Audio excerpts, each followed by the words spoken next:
What to do, what to do? I spoke to the empty air.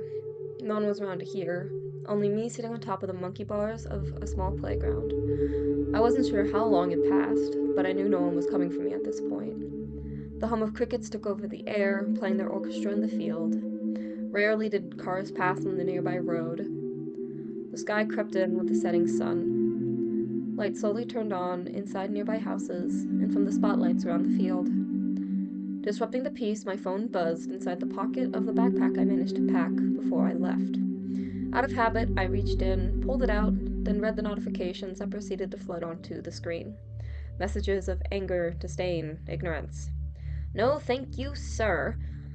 Unlocking my phone fully, I went into the contacts and blocked every number that would try to text me, then deleted the most recent active group messages. Bye-bye. I started to swing my legs as I put my phone away.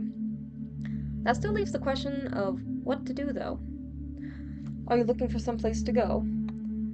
I jolted as a voice spoke from behind me, slipping off the bars and landing hard on the mulch below. Ow, ow, ow! I flipped over and quickly brushed off my pants. My apologies, the voice spoke again. I tend to forget that appearing abruptly to mortals does not go well all too often. I glanced up to where the voice came from. Just based on how they spoke, it was obvious they were older. Yet they didn't look over 20. Their clothes were odd. A crop shirt with a feathered epaulet. A cape hung from one side of it and floated in the breeze. The most normal thing was probably their pants. However, they didn't have any shoes, just what looked to be aerial boots, which looked nothing like boots. The lights danced through long, bright pink hair that was half up. Their eyes were a similar pink that had a hint of mischief to them. The last thing I noticed, which should have been the first thing I noticed, was the fact that they were floating in the air. They hovered down and extended a hand to me. It's alright? I took it, and they helped me to my feet. I took a couple steps back as I finished testing my clothes. But who or what are you? I am commonly referred to as Tempest in certain worlds. Out of all my titles and names, I enjoy that one the most. They bowed slightly. Along with that, I am a god of time. If I didn't see you flying just now, I would find the god statement a little harder to believe. So what's a god of time's concern with me? I crossed my arms, trying to seem a little tough. Speaking honestly, you are an anomaly in your timeline. After this conversation passes, it is, how do mortals put it, up in the air whether or not you continue in this moment. However, even before that, anything you acted upon did not affect the overall timeline of your world. That is a rare event for a human, or any sentient being at that. When I manage to find those who fall under this rarity, I tend to introduce myself and offer a job of sorts so you can continue your story. I'm interested? I shifted my weight and stuck my hands into my jacket's pockets. As a god of time, I oversee all of time-space. Other gods with similar titles from different paths of creation do the same. Unlike the rest of them, I employ those like you to aid in the process. I would like to record as much as possible of what is under my care. I believe you are perfect for that job. Why is that? For one, is the fact that you are an anomaly. If you are removed from this timeline, it will not falter in its existence or affect anyone's life. A sad fact, overall, in some people's eyes. But it does warrant opportunity in this case. You also have a yearning for stories far beyond what you can see yourself in. I can promise you can see more, that and more. But I won't force it upon you, nor will I force you to stay forever. The choice is yours. I glanced back the way I came from. Still, no one was coming. Where would this be? Back in my realm. Well, a branch of my realm. Where other keepers watch over their sections of timelines. All from outside time and space. Tempest gestured out with their arm, and a ghostly door appeared on the wooden border of the playground. You would have your own area, and it would be your choice if you interact with the others. I tried to look through the door, but it just seemed like a white void. I can show you first before you make a decision, if you would like. I took a breath. Yeah, sure. That would help. They nodded, then stepped through the door. It rippled as they passed through. I took a moment to slide my bag off the monkey bars. I lost grip on it for a second, but managed to grab it again before it landed on my face. With a sigh, I slipped one strap over my shoulder. I hope this isn't all a dream. Seems like one. The perfect escape. I took another breath before I followed through the door. Inside, Tempest was sitting on a desk in the center of the room, with shelves that lined the walls. Contained in the shelves were scrolls and odd teal slabs. Every one was stocked full. There was one gap in the wall that seemed to lead to a staircase. Aside from that, the room was mostly empty. Ah, that look on your face, Tempest chuckled slightly as they stood.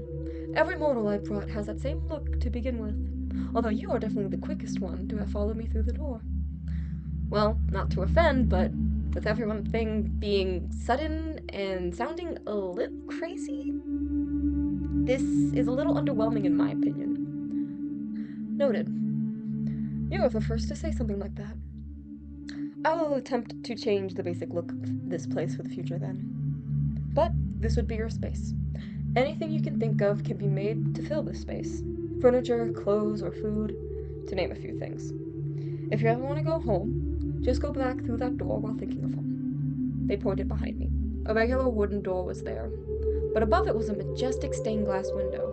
It looked to roughly depict what Tempest looked like, but not at the same time. If you open it normally, it will take you to the central hall where the other keepers can spend their time. All I ask is you spend some time of your day observing and logging the events of a timeline. Small openings to those timelines are contained in the tablets on the shelves. For the most part, the associated scrolls should be on the same shelf. You can change the organizational structure and even how you log the timelines. How does the think and objects will appear thing work? It seems to work differently for some keepers. Some write it down and it appears the next day. While time doesn't exactly exist in the sense you're used to, I do urge you to keep a regular schedule of activity and rest. Others just have to imagine it. In the blink of an eye, it appears. In time, I am sure you will figure out how that works for you. I took another moment to look around. A place just for me. And all I have to do is practically watch a show and write what happens? It couldn't hurt to try it for a bit, I guess. You seem to have come to a conclusion. I'll stay for a bit, see if I like it. That is all I ask. They came over and stood next to me. What will you do first? Decorate. That's a given. Of course. I walked through the space, taking note of what was there and what wasn't. Up the stairs, a bedroom was present in a separate room, but it was relatively bare besides a few empty shelves. Back in the main room, there was only the small desk with the stool pushed underneath. I checked the length of one of the scrolls in the shelves upstairs, and it seemed to go on endlessly, so a larger table would be nice to accommodate that. By the time I walked back downstairs, there was a large wooden table with some benches alongside it, a little away from the desk. I quickly looked back into the bedroom to see a few more pillows, blankets, a carpet, and a pile of clothes. That was quick. Let's see what else I can do. Hours passed, and I had filled the rooms with everything I wanted back home. I also found a door to a bathroom. I started to look through a few of the tablets and match them with their scrolls. That took just as long as filling up the place. I ended up taking several breaks as I worked and decided to make a change for myself, cutting and dyeing my hair. One break was bleaching it. That was a little scary, but it worked surprisingly well. Next was cutting it. The cut ended up being messy, but I had so much hair, I was gonna have some of it up anyways, so I didn't care. Then I dyed it red, orange, and yellow everywhere as an ombre. When I finished drying it after washing out the dye, I made my way back to the main area to find Tempest. That's a nice change for your appearance. Matches you well. Thanks, I guess. Figured it was about time I did something with my look. I take that, and the fact that there's quite a bit more in here. You plan to stay? Yeah, I do. I put some of my hair up into a bun so I wouldn't have to deal with all my hair down. I think I'm gonna like it here. Wonderful to hear. If you're interested in more from me, here's a video and playlist that you might enjoy. I have a lot more in the works, so be sure to subscribe to keep updated. Anyways, that's all from me. Bye!